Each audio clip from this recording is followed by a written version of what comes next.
Salut, salut les amis, on espère que vous allez bien. En tout cas, nous, ça va tranquille. On est aujourd'hui avec Monsieur Francillon Jacobi Corali qui se présente aux élections législatives 2022 sur le canton 1. Donc, je vous rappelle le fonctionnement de cette émission. On va parler en première partie des soignants suspendus qui n'ont pas de salaire depuis le mois de septembre-octobre. En première partie. En deuxième partie, on va parler des grands frères. Vous savez, ces 7 Guadeloupéens qui sont enfermés depuis le 17 janvier, alors qu'ils ne sont pas encore condamnés. Certains ont été exilés. Et en dernière partie, on va parler justement de ces élections. Il va nous parler de son programme, de ce qu'il veut faire pour ce canton. Ce canton, effectivement, qui englobe plusieurs villes du Nord-Grande-Terre. Donc déjà, on va le laisser se présenter. Et ensuite, on va enchaîner. Bonjour, Monsieur Corali. Alors, Francillon Jacobi Corali, fils d'agriculteur, de mère au foyer, né à Beau-Soleil aux Abîmes, ayant vécu ma scolarité sur la zone de Chazot, pour l'école primaire, le bourg, Bainbridge, le lycée, ensuite l'économie à l'université.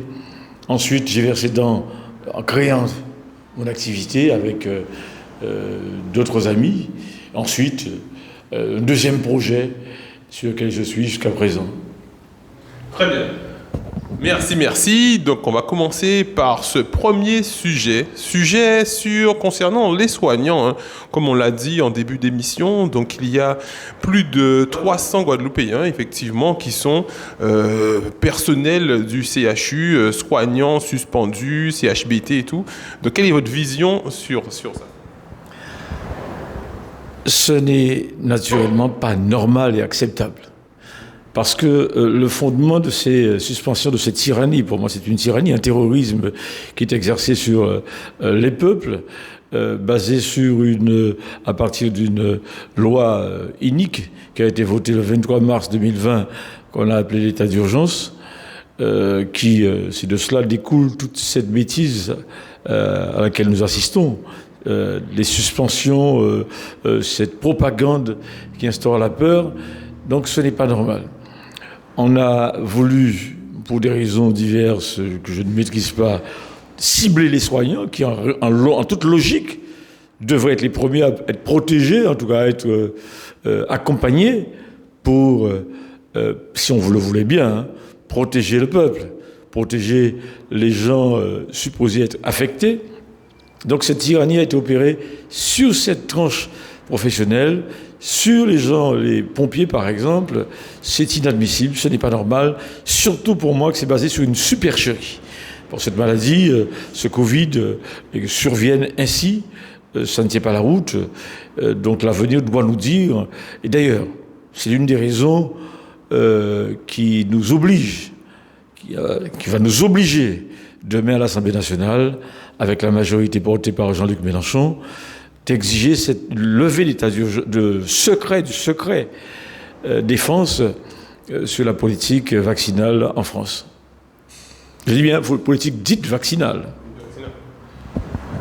Alors, si demain vous êtes élu, vous allez avoir des pouvoirs, certains pouvoirs effectivement de voter.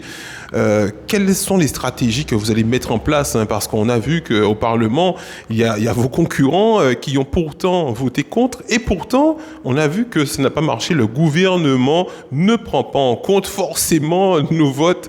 Donc, comment vous allez faire? Quel projet que vous avez en disant que moi, par contre, Francillon Jacobi Corali, j'ai la solution pour me faire entendre? Alors, la première des choses, et ça me revient, 2017, je n'étais pas candidat, mais j'ai invité, à travers une lettre ouverte, l'ensemble des parlementaires à constituer une conférence permanente des parlementaires de Guadeloupe, y compris les 3 sénateurs qui allaient être élus en 2017, quelques mois après, c'est-à-dire au mois de septembre. C'est ce qui ferait 7 parlementaires.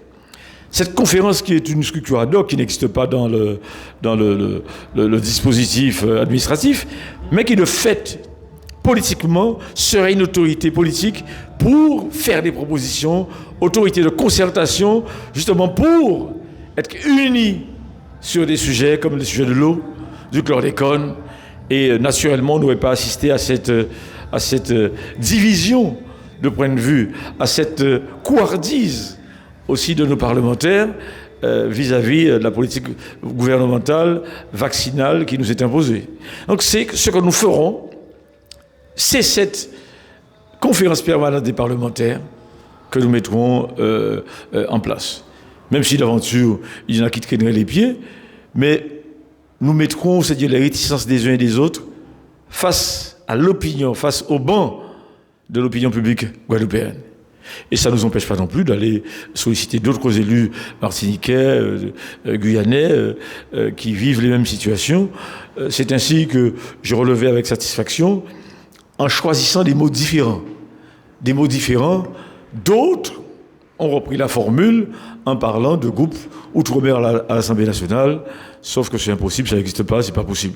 C'est pas possible. Il y a trop d'éléments contradictoires et différents qui dissuadent de parvenir à cela. Ce n'est que des effets d'annonce. Ce ne sont que des effets d'annonce. D'accord.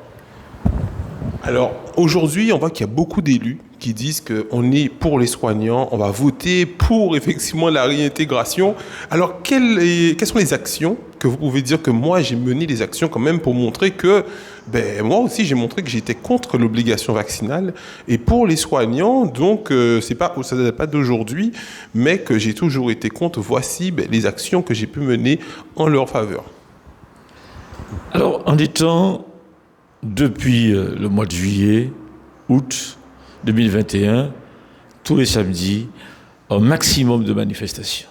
Y compris quand il y avait des flashballs qui étaient tirés et des lacrymos, des bombes lacrymos. Donc toujours là.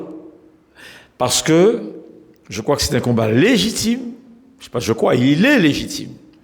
C'est de la lutte pour la liberté. Et on a face à nous une tyrannie qui ne dit pas son nom, avec un motif sanitaire, une arme bactériologique. Il y a 50 ans, 60 ans, 80 ans, on tirait au fusil pour mater les peuples. Aujourd'hui, on a choisi autre chose, c'est un motif médical. Et on prend les gens pour des imbéciles, c'est-à-dire quoi, faisant quoi, qu'on ne comprend pas, on instaure la peur avec des spots télévisés qui instaurent cette peur, qui entretiennent cette peur. Non. En Guadeloupe, pour avoir attrapé le Delta au mois d'août, ma tante, 87 ans, elle s'est traitée avec le Delta pareil, en prenant tout ce qu'il lui fallait dans son jardin. Il y a une dame bien connue de quartier d'à côté, à Boivin, 91 ans, ses enfants craignaient pour elle. Eh bien, les plantes de chez nous ont permis sa rémission. Donc, je dirais aux Guadeloupéens, et voire à beaucoup de gens, les gens de la Martinique, et j'en passe d'ailleurs, nous avons tout ce qu'il faut pour gérer cela. Il ne faut surtout pas céder à la peur. Alors, les élus, naturellement, les élus aujourd'hui, c'est la campagne, donc tout le monde se découvre une âme de défenseur, de grand charitable de Saint-Bernard venant à la rescousse du peuple. On aurait bien aimé les avoir au mois de janvier, de février, de décembre, dans la rue avec leur écharpe. On aurait bien aimé les avoir avec un avis contraire pour s'opposer, tout comme le président de la collectivité de Guyane, je ne sais pas comment il s'appelle, il a pris position, il a dit non. On a eu le maire du Gros Mort en Martinique, a dit non. Bref, il nous faut des gens debout. L'intelligence, et dire à ces personnes que l'intelligence habite chaque individu. L'empirisme, l'expérience des Guadeloupéens, l'expérience tirée même de très loin de l'Afrique fait que ils ont ce qu'il faut. Alors, pouvez-vous nous dénier cette capacité à trouver des solutions pour nous-mêmes, par nous-mêmes? Être debout, simplement. Et malheureusement, dans une supercherie habituelle, tous se découvrent les plus grands défenseurs, être les plus grands défenseurs des soignants. Super. Excellent. C'est vrai que le peuple, ils attendent surtout, je pense, un élu qui soit toujours de leur côté, hein, parce que c'est vrai que le peuple est très intelligent. Oui, le peuple, c'est vrai que beaucoup de personnes pensent pouvoir manipuler, mais le peuple, il voit quand vous êtes sur le terrain et quand vous prenez des risques, parce que vous aurez pu vous faire blesser aussi à base de flashball et tout. Le risque n'est jamais zéro.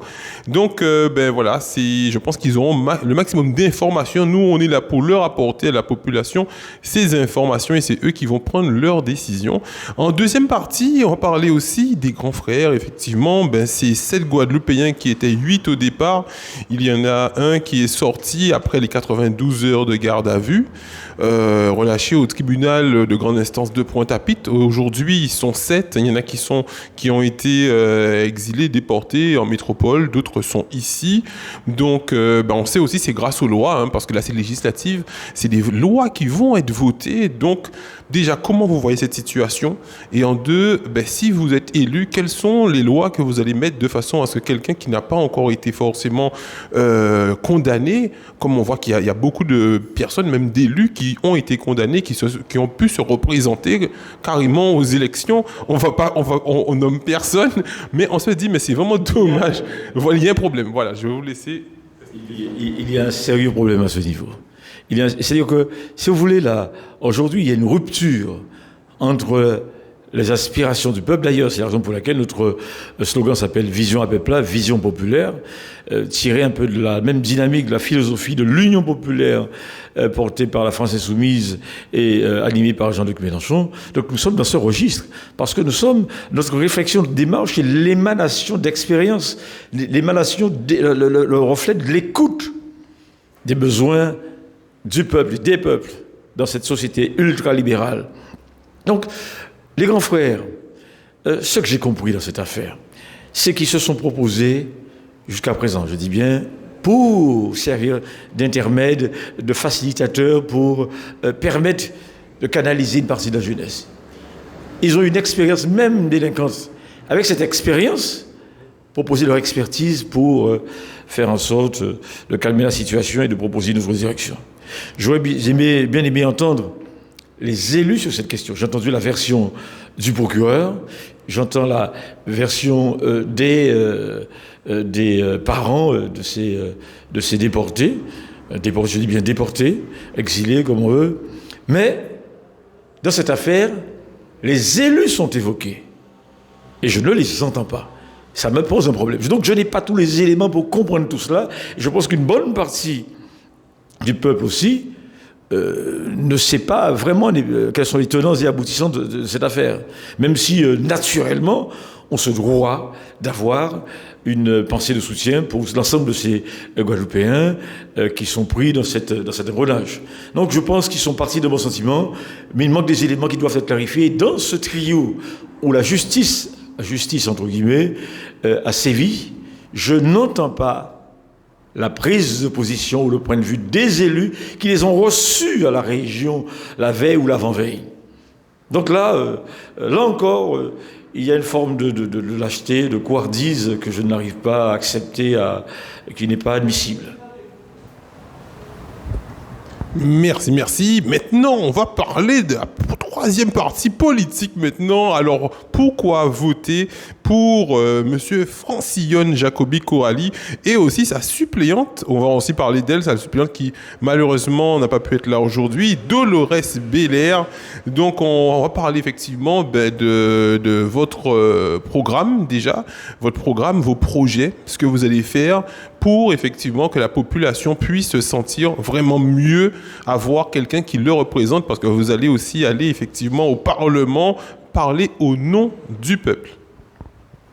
Alors, Madame Dolores Belair, pourquoi l'a-t-on choisie? C'est que c'est une dame d'expérience, connue partout en Guadeloupe, qui a exercé, qui a été fonctionnaire donc à la sécurité sociale en France, qui a laissé sa situation d'emploi avec les facilités que l'on connaît, et qui s'est dévouée pour prendre les rênes et la continuité du galodrome, du Pitacoque de son père, qui est une référence à Moronado. C'est cela. Elle milite aussi pour la question de l'eau, pour de défendre les usagers de l'eau. Donc c'est quelqu'un d'impliqué, qui a déjà, sur les questions écologiques, s'est impliqué avec Harry Durimel, qui s'est impliqué avec tous les politiques qui veulent permettre une élévation du débat en Guadeloupe, permettre que triomphent des questions et des dossiers légitimes concernant la Guadeloupe. Donc naturellement, nous sommes avec elle, elle est avec nous. Alors, nous sommes là parce que, fort de mon expérience, je l'ai dit d'entrée, avec la France insoumise, parce qu'il faut comprendre que la France insoumise c'est quasiment 12 ans de maturation, de collecte d'informations, de mise en situation pour sortir ce programme qui a parlé, quand on regarde bien, qui a parlé à chaque concitoyen avec quasiment 700 propositions faites dans le cadre du programme de l'avenir en commun.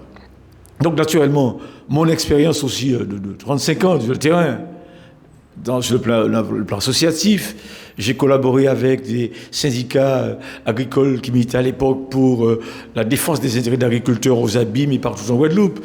Donc j'ai une expérience militante. C'est naturellement, pour moi, c'est un réflexe d'être dans la rue, aux côtés des soignants, à tout moment, hein, pas uniquement le samedi, mais y compris quand ça chauffait aussi. Parce que le combat est légitime. La peur n'écarte pas le danger. Donc pour cela, d'ailleurs, on a vu Jean-Luc Mélenchon, lors de sa visite du 15 décembre, venu saluer les soignants. On pense, première des choses, c'est la préoccupation première, parce qu'il faut rester en vie. Ces armes bactériologiques qu'on veut nous inoculer par tous les moyens, soit par des gens piqués, qui ne le savent pas, qui, en tout cas, bref, qui transportent ces germes ici, à travers les avions, que ça soit aussi par les vaccins inoculés ici. Ça ne résout pas le problème. Justement, il faut abroger cet état d'urgence. Je dis bien, c'est le point numéro 1 pour moi. Abroger l'état d'urgence voté le 23 mars 2020 par les députés de Guadeloupe, celui de la première circonscription, et ce dispositif qui a permis à M. Macron d'avoir les coups des franches pour restaurer tout le reste. Le Conseil de défense, ce qui veut dire donc le Parlement ne compte plus, ce sont des députés godillots qui sont simplement des enregistreurs des décisions de ce Conseil de défense. Donc il faudrait lever ça pour que la liberté soit retrouvée et faire confiance à la médecine traditionnelle, à la médecine de ville, pour que la normale revienne. Aux médicaments qui ont été bannis, que ces médicaments soient remis en circulation et en moins de, je vous dirais, en moins de 3 semaines, tout ça sera une histoire ancienne. Et bien entendu, il faut parler de responsabilité, la levée du secret défense pour que l'on comprenne ce qu'il en est. Je ne comprends pas, c'est-à-dire qu'il y a un secret sur une démarche qui est censée intervenir pour aider le plus grand nombre à guérir. Pourquoi cacher des choses? Donc ce n'est pas normal. Autrement dit, sur la question de l'angle économique, les prix. Il faut aujourd'hui, parce on le voit, que le carburant est quasiment à 2 €. Ce n'est pas normal, on met ça sous le dos de l'Ukraine alors qu'on s'approvisionne généralement à Trinidad ou au maximum au Venezuela. Donc rien n'explique qu'on ait une telle montée du prix des carburants et de certains produits alimentaires. Donc c'est une spéculation volontaire pour créer la panique, créer le chaos, appauvrir des gens. Et là, le blocage des prix, je dis bien le blocage des prix proposé par le programme de l'avenir en commun de la France Insoumise, de l'Union populaire et du Parlement de l'Union populaire qui m'a désigné. Donc on doit permettre de créer les conditions pour contenir cette inflation. Et surtout quand on a des monopoles comme ici.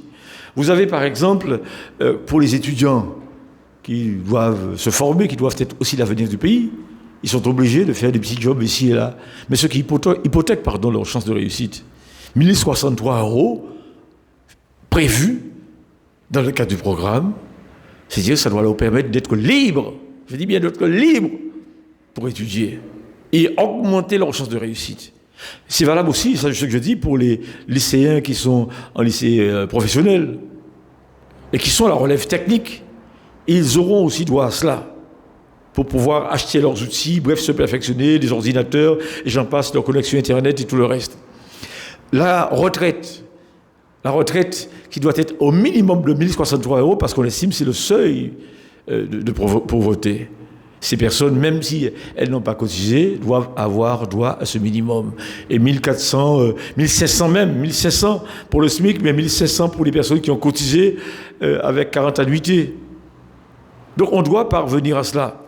Et ce n'est pas une fatalité. Et j'aime à le dire, lors de Face à Face sur France 2, je crois, le Geoffroy Roux de Bézieux, le président ou le chef de file du MEDEF, reconnaissait que l'argumentation présentée par le chef de file de la France Insoumise, en termes de chiffrage de ce plan économique, de ce plan d'organisation, était imparable. Naturellement, ça ne faisait pas l'affaire du MEDEF, mais les arguments tenaient, le chiffrage tenait. Donc c'est possible. Ensuite, c'est une vision politique. Aujourd'hui, je suis là, parce que je ne pouvais pas forcément égrener tous les détails du programme. Un élément qui m'est cher, qui est hyper important pour Marie-Galante, par exemple, c'est l'instauration, la mise en route, le financement d'une usine de dessalement pour développer l'agriculture et banaliser l'eau potable. Il le faut. L'argent existe. Il faut savoir que nous, Guadeloupéens, nous contribuons aux fonds européens. L'argent ne sort pas uniquement dans une seule direction. Nous contribuons aussi. Il y a la fiscalité locale, il y a des exonérations qu'on peut envisager. Mais bref, un financement croisé, mais cette usine de dessalement à Marie-Galante est vitale. C'est l'un des points prioritaires qu'on aura à gérer. Naturellement, la préservation du foncier, c'est-à-dire au bénéfice des Marie-Galantais, des Guadeloupéens, etc. Il n'est pas normal que les spéculateurs viennent ici pour, s'enrichir au détriment et spolier un peu la Guadeloupe. Donc ça, ce sont des points essentiels, je dirais globalement, la question de la 6e République. Alors, donc on rappelle que le métier de député, c'est de travailler sur les lois, mais pas pour une commune, contrairement effectivement aux élections municipales. Là, vous avez travaillé pour 4 communes. Donc, vous avez Abîme, Morne-à-l'Eau, Pointe-à-Pitre et Marie-Galante. Donc, vous venez de parler justement de Marie-Galante pour que la population puisse savoir que vous n'allez pas vous occuper surtout de votre commune, des Abîmes, parce que c'est vrai que vous étiez présenté en 2017 aux élections municipales. 2020, excusez-moi. Oui, exactement, 2020. Donc, aux dernières élections municipales de 2020. Donc, pour montrer effectivement que vous allez travailler pour effectivement les 4 communes. Est-ce que vous avez un projet pour nous dire à peu près pour chacune de ces communes? Non. Alors, quand on est député, on ne l'est pas pour une circonscription, ni encore moins pour une commune. On est député à minima d'un département, en provenance d'un département. Ce n'est qu'un découpage de la circonscription pour permettre la représentation de l'ensemble du territoire à un moment donné. C'est une moyenne à peu près de 80 000 à 100 000 habitants. Donc, on raisonne, mais au-delà de ça, on est député de la nation. Pas de la Guadeloupe, pas de la circonscription, encore moins de la commune. Donc, le député a pour mission de gérer, de réfléchir la législation pour l'ensemble de la nation. Et notre problème d'ailleurs, c'est que nous sommes dans l'assimilation législative. Tout ce qui est voté là-bas, sans distinction, c'est-à-dire nous est appliqué, au détriment de beaucoup de choses. Donc nous aurons, j'ai pris l'exemple de Marie-Galante, à influer, à faire du lobbying, à faire ce qu'il faut, la pression politique nécessaire qu'il faut, c'est-à-dire prendre un leadership pour faire en sorte de mettre en place cette usine de dessalement à Marie-Galante. Pour faire en sorte qu'on réfléchisse différemment de la fiscalité. Parce qu'aujourd'hui, même si vous voulez monter une affaire, un jeune qui veut créer, ou encore des parents qui ont travaillé, possèdent une habitation au terrain, il n'est pas normal que cette législation spolie les gens ici. Et que les maires ne fassent pas cet effort de gestion ou de remise en cause de ce cadre fiscal. Et c'est toujours au détriment, on le voit, des propriétaires, des usagers, des consommateurs, et c'est au détriment, en réalité, du développement. Et c'est pour cela aussi que l'on voit que, face à cette pression fiscale, à ce braquage, quasiment braquage fiscal, beaucoup de gens sont embarrassés avec un terrain qui leur appartient, embarrassés avec des habitations qui sont en indivision, alors qu'on pourrait imaginer largement des dispositifs différents, c'est-à-dire pour régler ce genre de situation. Concernant Marie-Galante, on le voit aussi, quoi. Le terrain pèse, l'usine est très menacée. Et j'émets toutes les réserves concernant cet accident ou la chaudière d'il y a 1 an et demi ou 2 ans. Donc, on voit tout cela qu'on va dans un même registre et on veut surtout... Et je m'interroge d'ailleurs sur une préfète. Pourquoi une préfète de nommer à Marie-Galante? Depuis 1946 que la départementalisation existe. Non, ça n'a pas d'intérêt. Je ne vois pas la pertinence de cela. La pertinence Et c'est une insulte pour moi, c'est-à-dire donc j'aurais été élu à la place des élus de Marie-Galantais, ça aurait été une insulte qu'on m'inflige un préfet parce que ça voudrait dire que nous sommes dans l'incapacité de réfléchir et de nous mettre d'accord pour nous-mêmes, chez nous. Insulte pour moi, c'est-à-dire donc vis-à-vis de l'Assemblée, du Conseil régional et du Conseil départemental. Ça veut dire qu'ils ne sont pas capables alors qu'ils sont responsables du social et du développement économique en Guadeloupe et à Marie-Galante. Donc il y a des choses à revoir. Je suis contre cette recentralisation et certainement c'est parce que nos élus n'ont pas les coups des franches sur ces affaires. C'est la raison pour laquelle l'État reprend la main à ce point. Il faut qu'on reste dans une logique de décentralisation, déconcentration et vers plus d'autonomie politique. Alors, on va revenir sur votre parti. C'est vrai que vous avez dit que vous faites partie du mouvement de M. Mélenchon. Effectivement, Mélenchon qui est passé en tête aux élections premier tour, voilà, largement en tête. Ensuite, c'est vrai qu'au deuxième tour, comme il n'était pas là, donc les Français ont voté effectivement surtout contre. Ils ont voté contre M. Macron, alors qu'au premier tour, ils ont voté quand même pour Monsieur Mélenchon. Ça, c'est ce que nous, effectivement, on a fait le constat. Et on a bien apprécié, effectivement, que Madame Panot soit venue, effectivement, sur le BIC de résistance aussi. Et sur plusieurs autres endroits qu'on a suivis, avec près de la centrale énergie, à Jarry et tout. Et lors de son meeting aussi, qui était en Canada. Donc, c'est vrai qu'on a vu que c'est quand même un parti qui est très proche des Guadeloupéens et qui est surtout très apprécié à plus de 60% des Guadeloupéens. On a vu que surtout, donc la question c'est de savoir, il y a certains élus, certains députés ou même ceux qui ne sont pas encore, qui ont dit qu'ils vont proposer effectivement ce qu'ils appellent un groupe parlementaire d'hommes. Donc vous êtes déjà dans un parti, vous pensez qu'ils vont voter pour la Guadeloupe. Donc, est-ce que vous allez faire partie de ce groupe parlementaire qu'il propose qu'il faut être minimum 12 ou vous allez toujours siéger au niveau du parti de M. Mélenchon? Naturellement, je ferai partie du groupe de la France Insoumise à l'Assemblée nationale. Il n'y a pas d'hésitation dessus. Parce que, c'est-à-dire, il faut, d'une part, les idées nous correspondent. Il y a des choses à améliorer, à amender. Ce n'est pas un programme figé. Donc, il n'y a aucune hésitation dessus. Alors, cette sur le groupe parlementaire des DOM, etc., c'est de l'esbrouf, c'est de la supercherie. C'est quand on n'a pas su, devant le rejet massif d'En Marche, de la République En Marche, par les peuples. Les peuples. Donc, on essaie de trouver une supercherie supplémentaire pour essayer d'accrocher l'opinion. Parce qu'on ne peut pas se revendiquer d'En Marche. Et d'ailleurs, on a vu toutes les dénégations du député sortant de la première circonscription ces temps derniers, allant jusqu'à démissionner, parce qu'on a mis à jour qu'il était en réalité toujours En Marche. Il sort en courrier le 31, très récemment le 31 mai, donc on ne peut pas faire plus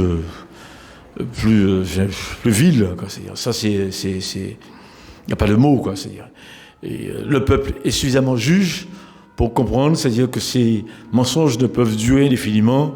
L'heure de la sanction est arrivée, l'heure d'une adhésion au programme de la France Insoumise, au programme de l'Avenir en commun, pour lequel le peuple a voté majoritairement le 10 avril, les 9 et 10 avril, au premier tour des présidentielles.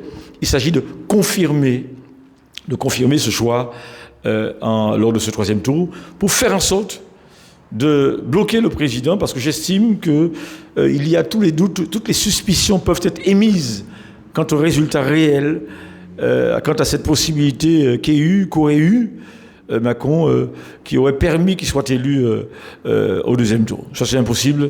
Les indicateurs de terrain montrent tout à fait le contraire. Tout à fait le contraire. Donc, l'avenir nous dira ce qu'il en est. Il y aura des investigations à mener en ce sens. Pour ma part, je pense que la justice, et dans le cadre de la 6e République que j'appelle de mes voeux, la justice doit être réformée sérieusement pour être réellement, je dis bien réellement, indépendante. Parce qu'en réalité, il faut savoir, je le dis à l'ensemble des concitoyens, il faut savoir que c'est le Premier ministre qui est président de fait du Conseil d'État et du tribunal administratif. Autant dire que les juges ne sont pas libres. C'est pour cela que, par exemple, nous avons emmené plus de 6000 pages de preuves sur les élections municipales des Abîmes, mais le juge a regardé le soleil, les étoiles, il n'a rien vu, quoi. Il n'a rien vu à Bastia, et ils n'ont rien vu non plus au Conseil d'État. C'était pas pareil aux élections départementales. C'est vous dire que c'est le alors qu'on a eu un faux arrêté préfectoral le vendredi soir à 19h19 pour désorganiser les bureaux le dimanche matin aux Abîmes. Eh bien, le juge n'a rien voulu voir. On a saisi le doyen des juges qui a décidé d'un non-lieu. C'est cela, quoi. Donc, la justice doit être populaire, elle doit être revue, elle doit être libre, mais réellement libre. Ce qui n'est pas le cas aujourd'hui. Alors, on a vu effectivement dans votre slogan, vous dites reprenons confiance, et c'est vrai que on a vu que la population, on a l'impression, on a parlé des chiffres, hein, des très bons chiffres de Monsieur Mélenchon au premier tour, mais on a quand même constaté qu'il y a plus de 70% de la population qui ne sont pas venus voter, et à mon avis, ils ont un peu perdu confiance dans la politique. Ben, vous-même nous dites que vous étiez aussi à marcher avec les militants, et vous voyez que les militants disent qu'ils sont effectivement, ils sont un peu déçus des politiques. Donc là, si vous voulez leur faire comprendre quelle politique que vous faites actuellement, que vous avez toujours fait, et quelle est la politique que vous allez faire, justement, on peut parler d'un thème très précis, surtout les jeunes, parce qu'on a vu les républiques qui étaient montées à partir du mois de novembre, septembre, voilà, dans toutes les communes de Guadeloupe avaient leur république. Donc, parce que c'est surtout les jeunes qui tenaient les républiques, ils ont dit on en a marre parce que on n'a pas de perspective d'avenir. On voit que les politiques nous mentent. Justement, il y a aussi l'affaire des grands frères qui a ensuite succédé. Donc, pour leur dire que on peut avoir confiance en la politique, et pas spécialement seulement en moi, mais voilà ce que la politique peut amener pour la population. Donc, comment allez-vous convaincre cette population qui regarde et qui est un peu déçue en se disant qu'ils n'ont plus confiance en la politique? Nous avons compris, depuis, je m'en suis rendu compte quasiment il y a 20 ans. Et ça s'est confirmé, ça n'a fait que se confirmer. Et c'est la raison pour laquelle nous avons tout de même toujours gardé ce slogan. Parce qu'on n'a pas d'autre choix. C'est-à-dire que ce n'est pas quelqu'un qui viendra de Mars ou du pôle Nord ou du pôle Sud qui viendra défendre nos intérêts. Notre problème, d'ailleurs, je le disais à des amis margalantais ces jours derniers, l'intelligence, nous l'avons. Cessons d'attendre des politiques de la classe politique. À écouter beaucoup de gens, il y a l'expertise, l'intelligence, le savoir, tout ce qu'il faut. Mais décidons de faire de la politique. L'attentisme, sortons de l'attentisme, de la cistana politique intellectuelle. C'est ce qui nous mine. D'ailleurs, la démocratie l'exige. Même si je suis élu demain, je peux être un corruptible. Un corruptible. J'ai toujours refusé des strapontins jusqu'à présent de la part de certains. Mais demain, je peux être faillible. Il faut que les gens soient en capacité de réflexion, d'organisation, de contrôle pour m'exiger des comptes et me révoquer. Ne pas attendre la prochaine élection, que je les entube, que je les couillonne pendant 4 ans, 5 ans, que je leur monte pendant 4 ans, 5 ans, et qu'ils soient encore plus déçus, et que la presse, je dis bien, c'est un point essentiel, la presse nous inflige d'autres élus, qu'on nous vend comme des paquets de lessive ou des yaourts, etc., alors qu'ils n'ont aucune compétence, aucun bilan, quoi que ce soit, quoi. Ils n'ont aucune expertise, aucune prospective. Donc il faut que les gens fassent de la politique. L'expertise, c'est nous-mêmes, c'est vous. C'est chacun. Faites de la politique. Et comme ça, on ne peut pas les autres. Parce que c'est vous qui fait. En permanence. Parce qu'il y a une notion de contrôle qui est nécessaire en permanence. Et dans le cadre de la 6e République, le référendum d'initiative citoyenne existe pour permettre de faire des propositions, mais aussi le référendum révocatoire. Ça veut dire que le député, le maire ou le conseiller de telle ou telle assemblée, il ne remplit pas sa mission, il ne porte pas le cahier des charges, on le vire. On le vire simplement. Donc, agissons, exigeons, contrôlons, pensons. C'est pas, je ne vais pas dire plus simple. Alors, donc, on sait qu'il y a 2 tours. Il y en a qui vont peut-être passer au premier tour, mais normalement, c'est le 11 juin et le 18 juin. Je ne sais pas pourquoi ils ont fait le deuxième tour le jour de mon anniversaire. Je ne sais pas si c'est une conspiration, mais en tout cas, le deuxième tour est le 18 juin. Donc, si, admettons, vous passez au premier tour ou vous ne passez pas pour le deuxième tour, justement, donc, quelle est la deuxième personne que vous dites, j'aurais bien aimé être en politique avec lui, être sur sa liste. On a des idées qui ne sont pas totalement différentes, mais on est quand même différents. Et c'est cette personne que je pense que j'aurais pu dire à la population, si je ne suis pas au deuxième tour, de voter pour cette personne. Alors, avez-vous effectivement, justement, ce recul pour répondre? Alors, je ne réponds. Alors, vous posez vos questions, moi je fais mes réponses. Oui, bien sûr. OK? Et je ne répondrai pas à votre question. D'accord. Alors, c'est... il n'y en a pas. Il n'y en a pas. Pour la simple raison. D'ailleurs, les indications nous permettent de penser aisément que nous serons au deuxième tour. Nous serons au deuxième tour. Donc, parce que la situation est mûre. La crise permet quelquefois des bons démocratiques, des bons en termes de prise de conscience. Et nous sommes là, nous sommes dans ce registre. Et c'est pour cela que tous ceux qui étaient hier très en vue, avec le pouvoir politique et des éléphants, etc., rasent les murs. On l'a vu lors des présidentielles, incapables de réunir 20 personnes sur un parvis de telle ou telle mairie.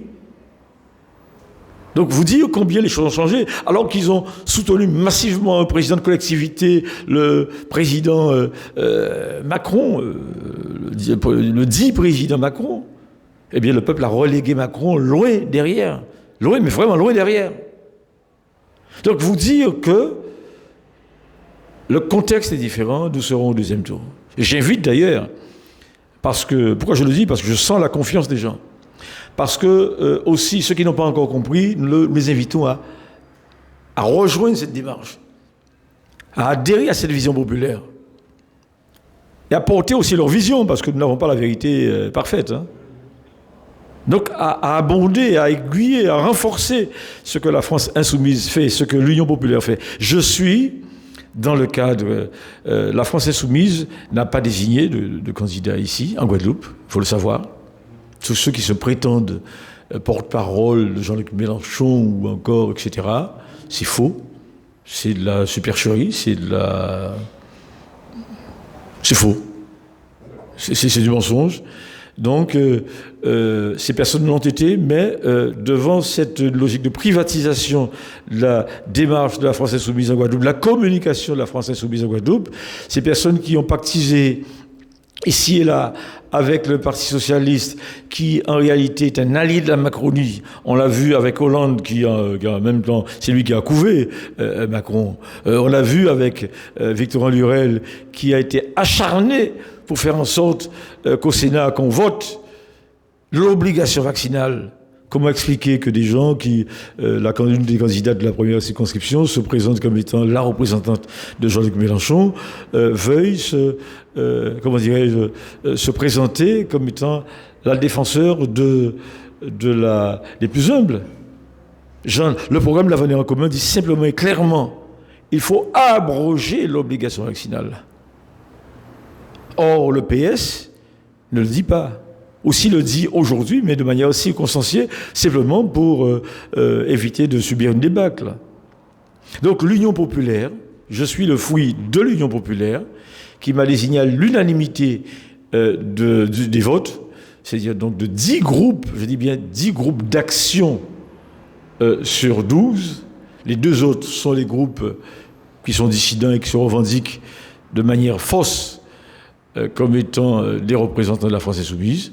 Donc, nous sommes cette émanation du Parlement de l'Union populaire de Guadeloupe, avec cette légitimité Donc nous défendrons ces couleurs. Vous aurez compris aussi, c'est une précision, je le dis au plus grand nombre, c'est que la France insoumise, au niveau parisien, a décidé de ne pas donner d'investiture en Guadeloupe. La NUPS, ce qu'on appelle la NUPS, Nouvelle Union Populaire Écologiste et Sociale, ne vaut pas pour la Guadeloupe. Tous ceux qui arborent ces couleurs sont dans la tromperie. Pour les raisons que j'ai indiquées, c'est trop compliqué avec des combinaisons, des combines et j'en passe, et qui sont incompatibles avec le programme de la LFI. Donc l'état-major parisien a décidé que ce n'était pas valable pour tout l'outre-mer et la Corse. Alors justement, je vais rebondir sur la Corse, parce que c'est vrai que j'ai une autre question, mais c'est vrai que la Corse, on a vu que justement les élus se sont mis dans la rue aussi avec la population. Alors c'est vrai qu'on se demande si peut-être aussi la population qui est militante votait pour des futurs élus, des élus qui soient militants. Ce serait plus facile parce que le problème, c'est que nous, en Guadeloupe, on ne vote pas forcément parce qu'on est déçus. Mais ensuite, on est déçu encore du résultat des personnes qui votent pour nous et qui votent contre nous. Si on ne vote pas, bien évidemment, ils seront à l'image de ceux qui votent pour eux. Donc, ils seront à l'image de ceux qui votent pour eux. Donc, il faudrait que nous, on invite toute la population à regarder les émissions de partout, pas seulement sur Média 97+, mais partout, de leur faire leur opinion et d'être comme la Corse, c'est-à-dire que la population corse a voté pour des élus corses, la population guyanaise a voté pour un président guyanais qui est à leur image, et du coup, c'est plus facile pour cet élu de représenter effectivement cette population. On est tout à fait d'accord. Justement, on a vu l'inversement, pour revenir dans ma question qui revient sur l'inversement du GUSR aux dernières élections, qui étaient largement en tête, des personnes qui n'avaient jamais fait de politique auparavant, telles que notre maire à nous à Saint-François, qui n'était pas vraiment dans la politique au niveau communal, qui était déjà à la région, mais pas en commune. Mais pourtant, avec l'appui du GUSR, la plupart des élus sont passés en tant que maire parce qu'ils ont eu l'appui du GUSR, le GUSR a l'appui du président Macron En Marche. Donc, et maintenant, c'est tout à fait l'inverse. C'est-à-dire que si on est de En Marche ou du GUSR, c'est tirer une balle dans le pied. Les effets se sont totalement inversés en quelques mois. Et vous aurez relevé qu'ils ont été élus pour l'essentiel avant 2020, c'est-à-dire avant l'instauration de la tyrannie du Covid, du terrorisme du Covid. Donc, c'est là, dans la difficulté qu'on a vu les masques tomber, qu'on a constaté la trahison, qui était réellement dans le sens du peuple et qui était dans l'allégeance vis-à-vis du gouvernement, qui lui-même est en allégeance vis-à-vis des multinationales pharmaceutiques qui distillent leur poison. Bon. Et d'ailleurs, je relève que mon maire ici aux Abîmes, d'accord, était le premier, ce qui est paradoxal, le premier, dès décembre 2020, à parler d'obligation vaccinale, alors que c'était évoqué en France, mais d'avoir insisté pour cela. Je relève aussi, c'est-à-dire ce qui est paradoxal aussi dans son fonctionnement, c'est que il a dit le 30 mars qu'il attendait l'issue du premier tour pour se positionner pour prendre position sur les présidentielles. Le 7 avril, dans une précipitation, il se prononce pour Mélenchon. Tant mieux, pas de problème. Mais s'il est réellement en adéquation avec en acceptation, il adhère à la dynamique, aux idées de Jean-Luc Mélenchon, il devrait me soutenir. Je suis le seul qui a reçu l'aval à l'unanimité du Parlement de l'Union populaire de Guadeloupe, composé de la grande majorité des groupes d'action de la France insoumise. Donc nous lui demandons d'être cohérent et de ne pas voter forcément pour M. Biras. Pourquoi est-ce choisi M. Biras, qui est du MoDem? Le MoDem, c'est l'allié de Macron. Donc, on a besoin de clarté, on a besoin de clarifier les choses. Et le peuple, avec son bulletin, doit donner ce signal et clarifier les choses.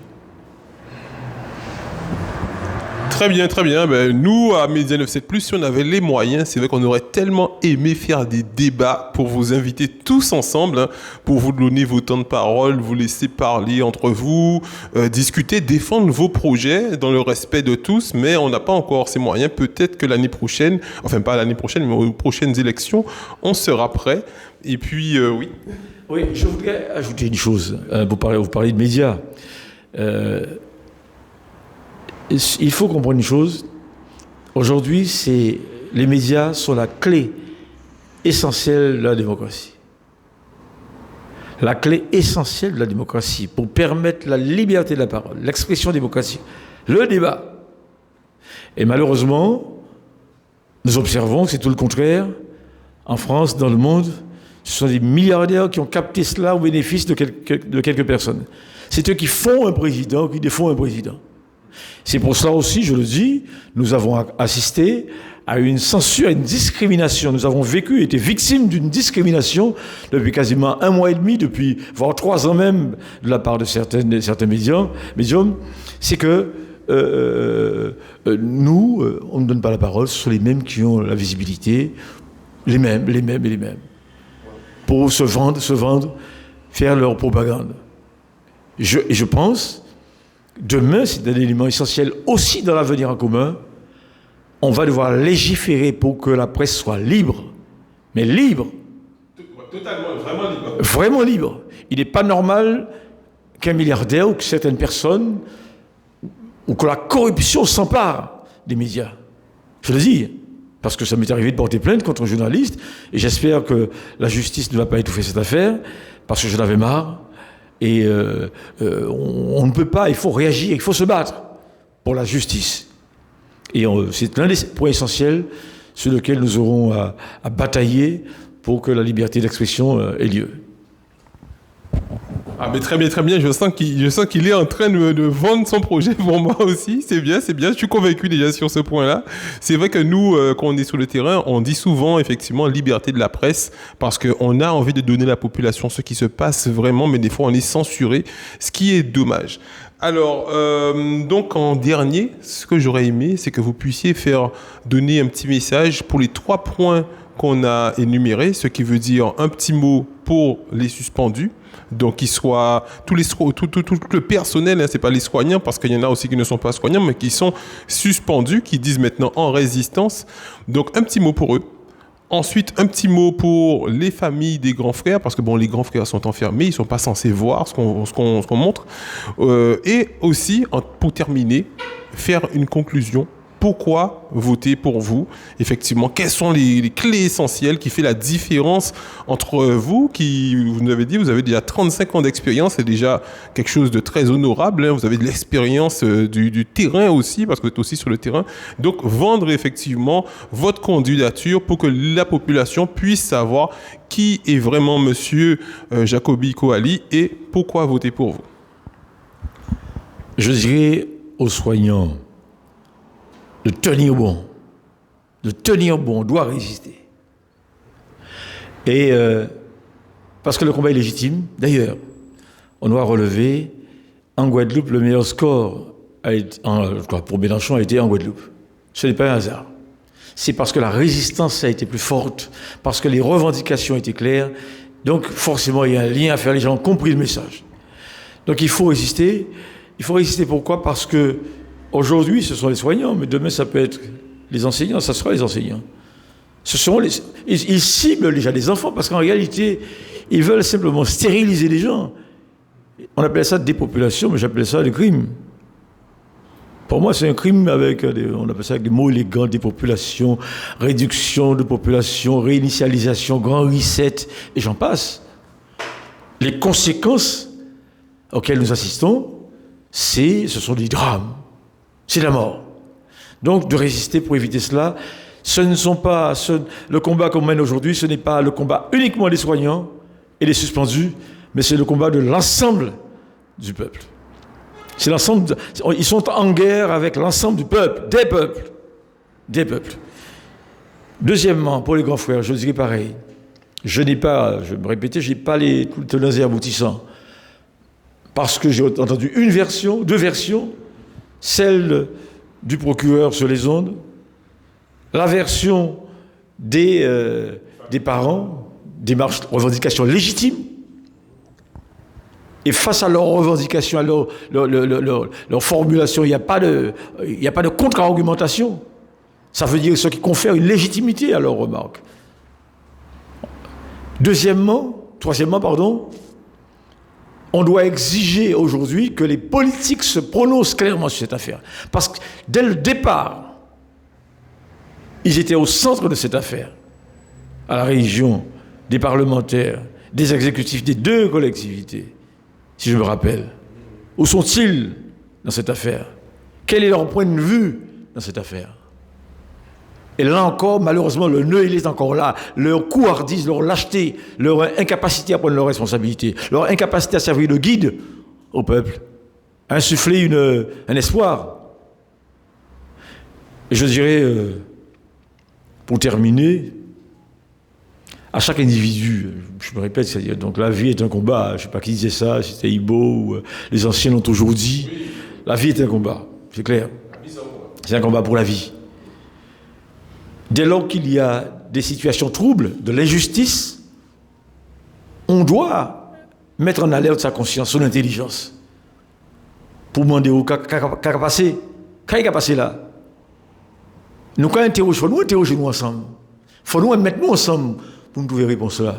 Interrogez-nous ensemble, mais mettez-nous ensemble pour trouver réponse là. Et nous ne sommes pas les plus cons. Par contre, il y a certains de nos compatriotes qui pensent que la solution, que c'est toujours, il faut monsieur le préfet pour décider, il faut, que fait le gouvernement, blabla. C'est de la bêtise, ça. Personne ne viendra défendre nos intérêts pour nous, nos intérêts légitimes pour nous. Ils viendront toujours faire leurs affaires. Donc, votez pour moi, parce que c'est ce même langage que je tiendrai. C'est cette philosophie, cette foi qui m'a toujours animé depuis que j'ai versé lors de ma première candidature face au système en 2001, c'est que nous avons les moyens intellectuels, faisons-le. Nous sommes des compétences et rien d'autre, quoi. Donc faisons-le. Votez pour moi pour que ce même message exprimé là soit défendu partout, partout, partout. Comme dirait l'autre. Merci. Votez. Je dis bien, le bulletin, je le répète, Jacobi Coralie Francillonne, Dolores Belair, l'Union populaire de Guadeloupe, le Parlement de l'Union populaire de Guadeloupe, qui aura apporté un projet politique pour remplacer ce qui existe aujourd'hui. Donc nous sommes là, faites-nous confiance, faites-vous confiance.